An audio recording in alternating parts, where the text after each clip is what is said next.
আমি শিবরাম চক্রবর্তী। শিবরাম এডুকেয়ারে আমার প্রিয় ছাত্রছাত্রীদের স্বাগত। আমি একাদশ শ্রেণীতে তোমরা যারা পড়ছো তাদের একটি অধ্যায় ভিত্তিক পরীক্ষা নিয়েছিলাম। ফিলোজফির ফার্স্ট সেমিস্টারে ফার্স্ট চ্যাপ্টার থেকে চ্যাপ্টারটির নাম ছিল দর্শন শব্দের অর্থ। এখানে আমি 10টি কোশ্চেন দিয়েছিলাম। প্রতিটা প্রশ্নের মান 10 নম্বরের একটি পরীক্ষা ছিল।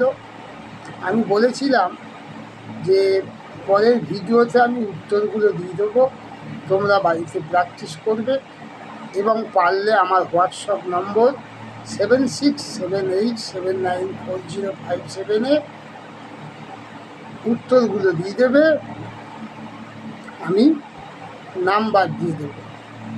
তা যাই হোক, আজ উত্তরগুলো আমি বলছি, তোমরা মিলিয়ে নাও। 1 নম্বর প্রশ্ন ছিল, চারবাক মতে পরম পুরুষার্থ কি? উত্তর হবে কাম। তোমরা নিশ্চয়ই কামই লিখেছ। 2 নম্বর প্রশ্ন ছিল, কোন 3 ভারতীয় দর্শনকে নাস্তিক দর্শন বলা হয়? উত্তর হবে চারবাক, বৌদ্ধ, জৈন। তোমরা কেবল চারবাক করোনি তো? উত্তরটা কেবল চারবাক হবে না, চারবাক, বৌদ্ধ, জৈন হবে।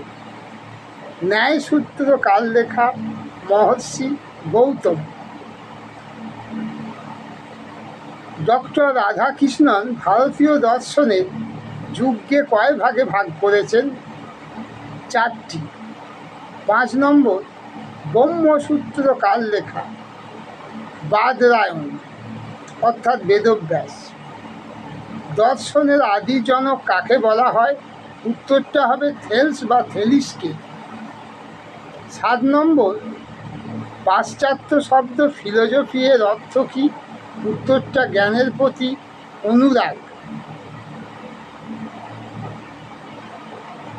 8 নম্বর, সাংখ্যসূত্র কার লেখা? মহর্ষি কপিল বা কপিল মুনি। 9 নম্বর কোশ্চেন, জলকে বিশ্বের আদি উপাদান কে বলেছে? থেলস বা থেলিস। 10 নম্বর প্রশ্ন, সর্বদর্শন সংগ্রহ কার লেখা? মাধবাচার্য। এই ছিল আমার নেওয়া